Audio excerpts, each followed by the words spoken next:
Welcome to the Software People Stories. I'm Shiv. I'm Chitra. And I'm Gayatri. We bring you interesting, untold stories of people Associated with the creation Or consumption of software-based solutions. You'll hear stories of what worked, and sometimes what didn't, you will also hear very personal experiences. and insights that would trigger your thoughts And inspire you to do even greater things.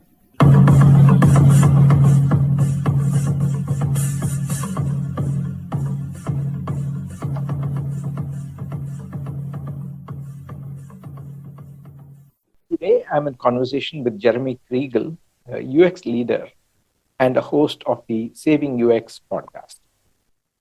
Jeremy talks about his origin story of how he got into the UX space accidentally while doing an undergrad in art and English at the Carnegie Mellon University, and how he got introduced to the human-computer interaction as a more formal domain to learn, and how he moved across various companies, across industries, and had a good grounding in this space when he was working with Xerox. He talks about the relevance of user research and how or why many companies do not do that today. About the need for creating processes that are suited to the team's ways of working and being inspired by agile approaches, how he blends that into his own ways of working, and how creativity is part of everybody's work, not just people who are labeled as the creatives. He also talks about creating a holistic vision in a lightweight way and a tree analogy that is used by Jeff Patton. His thumb rule of gathering inputs from at least 8 people to get a more comprehensive understanding of the problem and what possible solutions could be emerge. The role-based personas approach, he feels, needs to be relooked at to identify inflection points to understand how the user needs change over time. And he also talks about how one can learn a lot from the model used by game builders to keep the users engaged at different levels of complexity. Listen on. Hi, Jeremy. Welcome to the Software People Stories. Good to be here. Thanks for having me. Yeah, this is one of those conversations that I've been waiting for a long time. Coincidentally, when I started this podcast a little more than 4 years ago, the very first episode, or the episode 0, was titled The Importance of DevOps and UX. So UX has been one of my, you can say, favorite topics for a long time. I've been dabbling with it at different stages, and I'm really curious about the various developments and some of your perspectives on some things that are happening now. But before we probably get on to that, we can start with your origin story and maybe your career trajectory in terms of how you got into UX and then how the association with IT has been. Let's see. I think I got into UX accidentally, and my career path has been messy. So how's that for a start? That makes it interesting. Yeah. So I got my start in the mid-90s. I was an undergrad at Carnegie Mellon University, and I was doing a dual degree in art and English. Oh, okay. And obviously in a very technical school, and 1995-ish, web was pretty young. And someone that I knew through their interaction with Carnegie Mellon, but they were in the professional community, came to me one day because my art program was called an electronic and time-based media. Now I was doing like robotic sculpture, but this person comes up to me and says, my company has some web work that needs to be done. Can you do it? And this really quick kind of script ran in my mind. It said, you know nothing about programming for the web, but you have some friends that are doing it. They're playing around with it. I bet this pays better than work study. So I just said yes. And then I went about kind of forming this little consultancy and kind of hiring friends and colleagues and other people around Carnegie Mellon. And we had this little student-run, badly run agency that did some early web design in the mid-90s. And from there, when I was getting ready to graduate, I was running this while working on my degrees. I decided that was I screwing up a lot. And as much as I enjoy learning by screwing up, I thought it was maybe better to learn from other people. So actually, I kind of, again, also sort of accidentally, I got introduced to HCI and like, oh, like the thing that I've sort of been doing intuitively, there's a practice around. And so I got myself to SIGCHI that year. This is back in like 1998. Did a ton of interviewing, landed an offer at Xerox, and then worked for Xerox for 2 years. Now I kind of looked at that as like my master's degree equivalent, if you will, because we had a usability lab, we had industrial design, we had software design. I mean, it was really a full suite, big department, really incredible depth of experience for me to learn from. And then I left there after 2 years, moved to Boston, worked at Sapient for a while. And then it was kind of a string of startups and agencies and independent consulting and like I've worked in just about every industry and any kind of size of company. So it's been a pretty varied experience, but a lot of if I was kind of point to a theme, I would say there's been a lot revolving around agility, which I kind of got exposed to in 2007. So I've been pretty involved with the agile community. And I tend to build practices in small to medium-sized companies, sometimes coming in as the first UX person and then growing the practice from there. Yeah, that covers a lot of ground. In fact, I kind of recall that Xerox PARC was probably one of the sources for a lot of work on user experience and related things, the whole WIMP model that everyone talks about.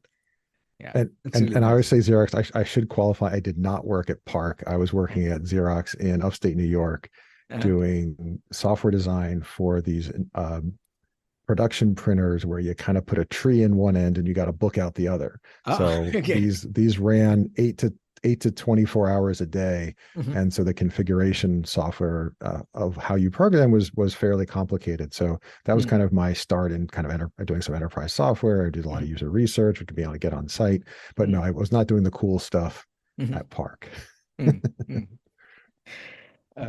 Yeah, still, I think as a company, focusing on users and then trying to build solutions based on what they need and then keeping that experience in mind, I think itself is a big shift.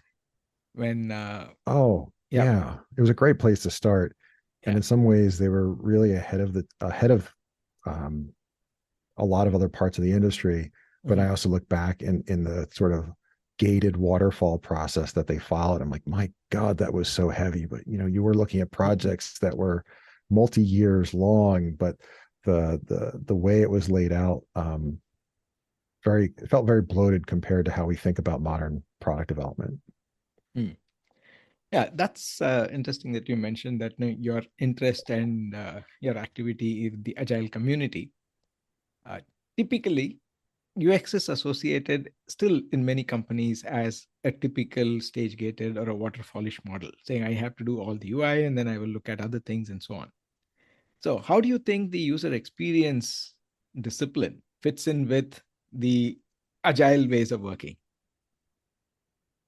I think there were two things that drew me to the agile space. One more practical and more aspirational, and one maybe a little bit cynical. I'll start with the cynical one first. Okay.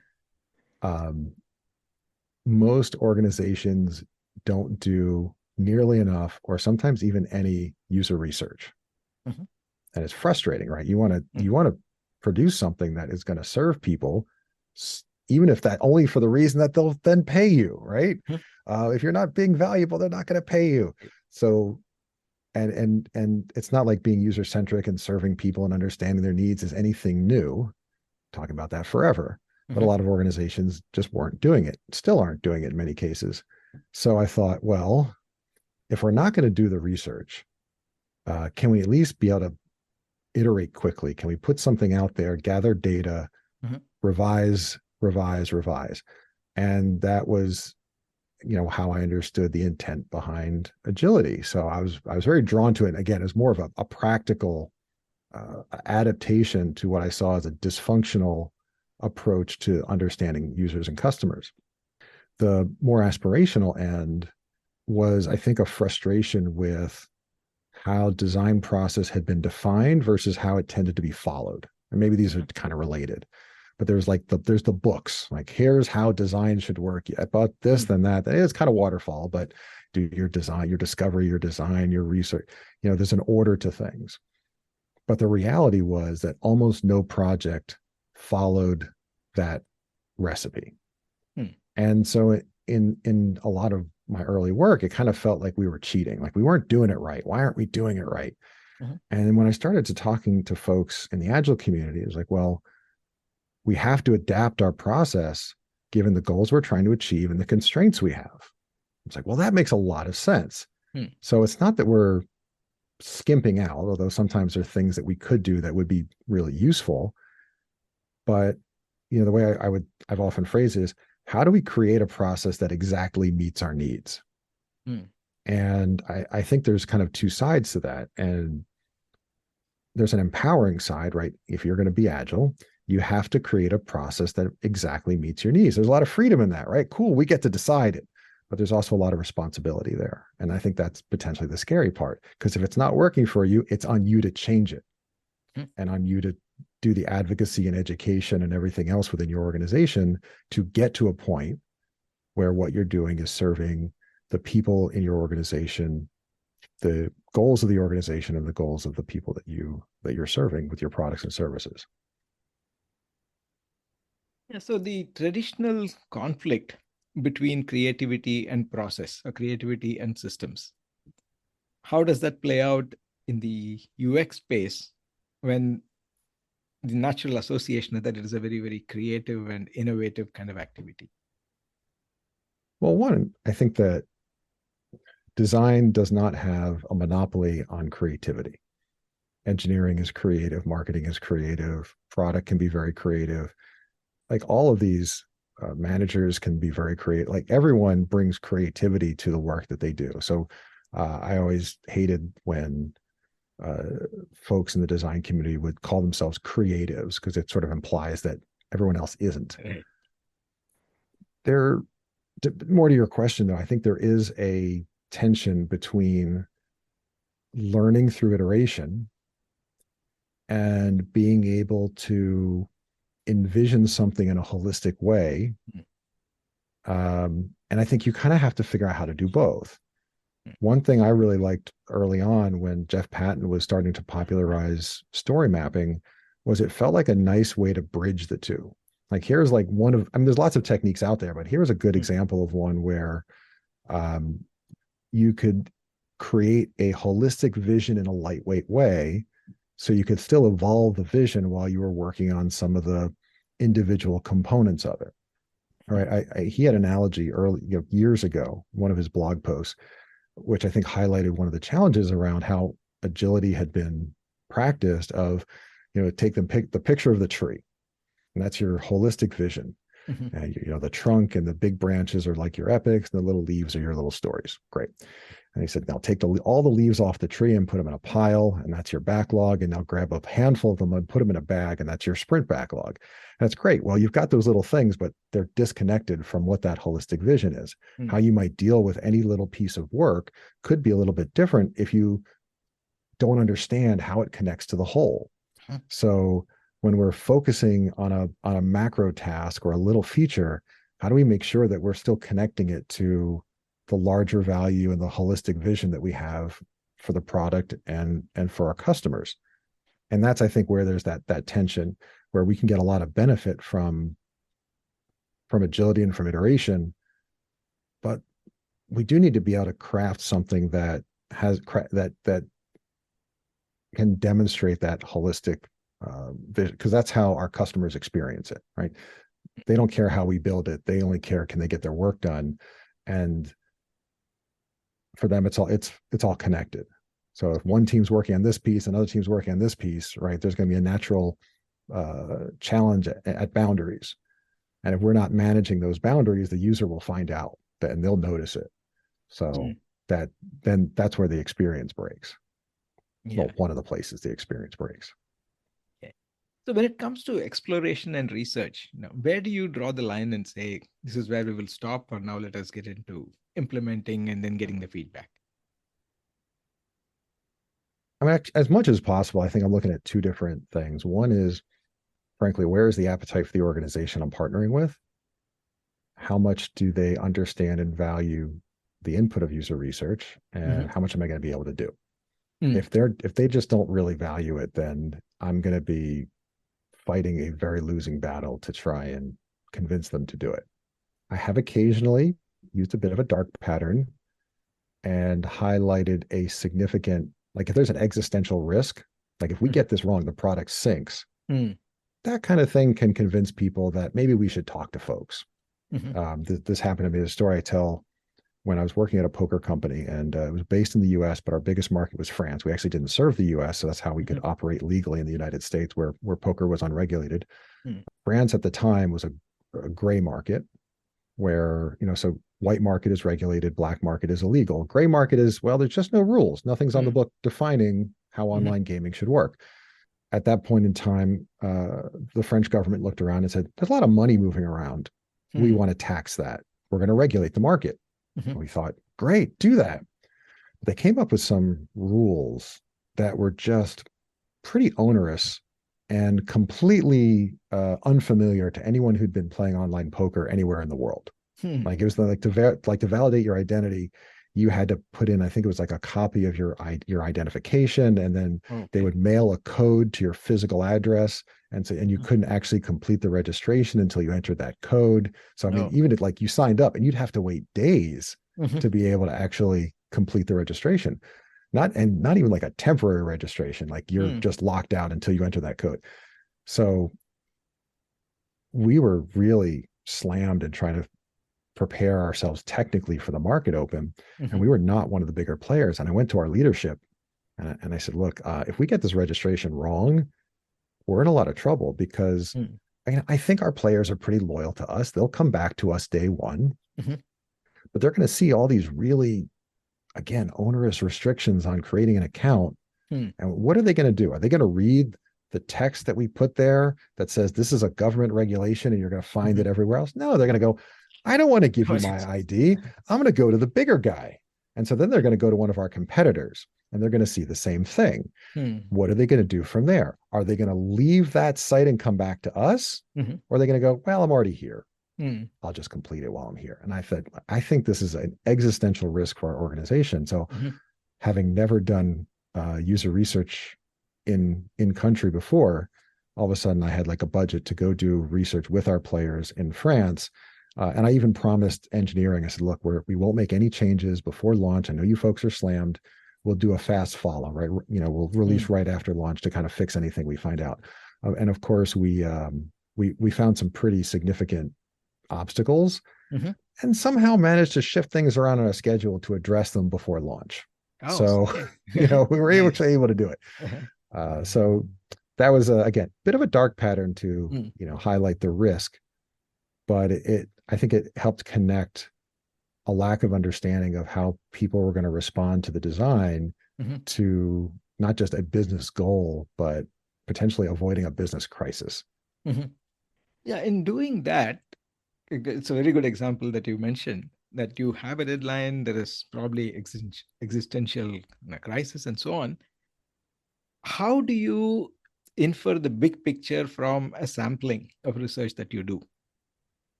Yeah, there's a lot of research that you don't need to talk to a lot of people to find the biggest problems. And I don't remember the numbers offhand, but usually if you talk to like things like as small as 6 or 7, you're going to find the bulk of the challenges, as long as, per say persona, so if you have very different groups of people that you're serving, you might need to do a couple from each. If they're similar, you might be able to kind of merge them a little bit. My magic number is I like to do 8, just because usually by the time you've done 6 people, by the time you've talked to 6 people, and you've done some usability testing, you're seeing the same things over and over. But every once in a while, you get 1 or 2 idiosyncratic people, and maybe only one person does something. So it's nice to kind of have another 5 or 6 that kind of feel a little bit more consistent. And then with those idiosyncratic folks, it's a little bit of an art to determine whether what they're saying or doing is a brilliant insight that actually represents other people but they may not have articulated, or whether their perspective on the problem is just a little bit different. Now, in an ideal world, you would combine that qualitative research, and my expertise is definitely more on the qualitative side, with quantitative research, right? So, and you can go back and forth. The quantitative gives you a lot of what but no why, and they give, with a small sample size, you can actually be pretty confident that it probably applies more broadly, but you can always validate that. So you can take those qualitative findings and then validate them with a quant study, whether that's looking at your existing data on user behavior, surveys. There's lots of ways to do that. So ideally, you would do both. But I've been in very few organizations that did either, let alone both. But there was one where we did, and it was fantastic. Yeah, that kind of probably answers the next question that I had in terms of the challenges with having a sample or having a postulate, and the abstraction or extrapolation based on that, not falling into a trap of stereotyping. Yeah, I think some of that comes down to us as on the internal team, whether it's design, product, et cetera, being able to let go of our internal bias, which is hard, right? We built the product, we designed it, and it's hard not to either ask leading questions or interpret the observations in a way that fits our expectations or makes our decisions look good. That's not what we want. We actually want disconfirming information. That's helpful. We want to learn what didn't I take into account. So if you're looking to confirm what you've already done, you're probably going into research with the wrong frame of mind. Yeah, there's also been this school of thought of having what you call the adaptive user experience, or the same user on day 1 versus on maybe in day 30 or after 2 years. It's not the same. So how do you understand or anticipate that, or what can be done to build this? So here I'm probably going a little beyond just the scope of a designer, but also the architects and the developers. So I think you need a bit more of a mature model in terms of how your users behave at different points in their life cycle.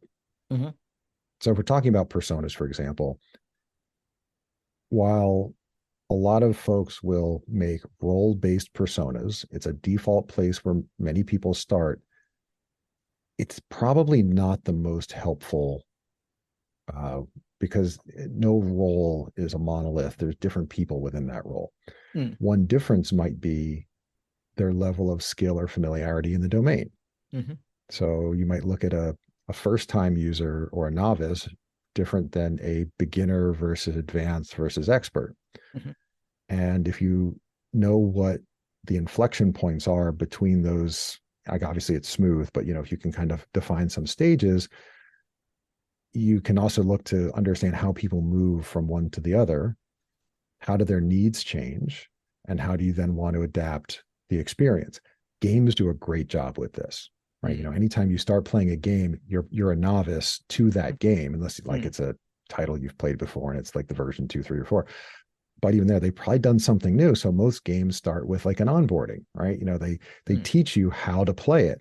And then typically they start removing some of the crutches that they put in place to help you along and allow you to develop into more of a power user. And again, sometimes you can choose, like, what difficulty do I want? Do I want the super hard one? Or do I want a little bit easier? Do I want to see like the widget that shows me where the bad guys are? Or do I want to hide that, right? Again, I can kind of choose what level I want. And we can do kind of the same thing with products if we understand what different people need at a different point in time. It can also change how you do user research. I mean, even within one study, I was doing a design for a call center application. You call up kind of a customer service person, and we knew that they were going to be trained, and they do the same job. They'd be working in that. They would do hundreds of calls a day in and day out. So as opposed to, say, an e-commerce site where you want it to work really well the first time, because if it doesn't, they'll go somewhere else. You don't really want to optimize for first-time use on a product that people are going to use hundreds of times, because it'll tend to be slower because you're guiding people through it. It'll be simpler, and those people need a power experience. So even without training, as opposed to just doing like a one-time run through the prototype and getting feedback, I structured it as 5 simulated calls that got increasingly complex. So I got to see, how did they react to it the first time with no training? What were their concerns? Where did they struggle? And then we did it again. And then we did it again. And then we did it. So after 5 times through, even though it was still one session, I could still kind of see, how are they adapting to this design? Was it getting better and easier, and they were becoming more facile with it, or was it slowing them down? And I could get feedback at each call, and as they got more familiar with it. So it just caused us to structure our feedback sessions a little bit differently as well.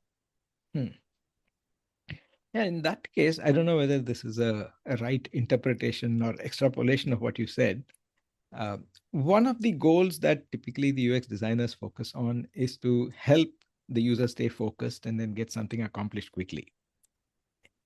Now, with post-pandemic and the models of multitasking and things that are coming, there is, on one side, we say should not be distracted, stay focused. But at the same time, we need a little breather when we are having, say, back-to-back meetings, or in a call center, call from one call to another to the next call. How can the user experience discipline? Are there any patterns that will give people a little breather? Somewhat like a forced Pomodoro, maybe? Or I don't know. Is there any experience that you've had with that? So, and look, this is not just unique to UX, right? But it's that difference between kind of micro level thinking and systemic thinking. I asked him about how UX designers balance the 2 needs of being focused, at the same time intentionally having some distractions to relieve some stress. He provides that answer in the next episode.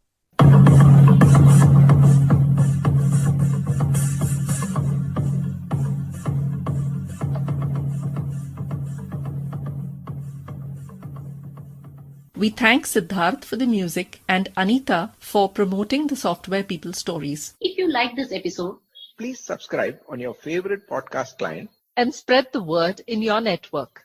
if you'd like to share your story, contact us at podcasts@pm-powerconsulting.com.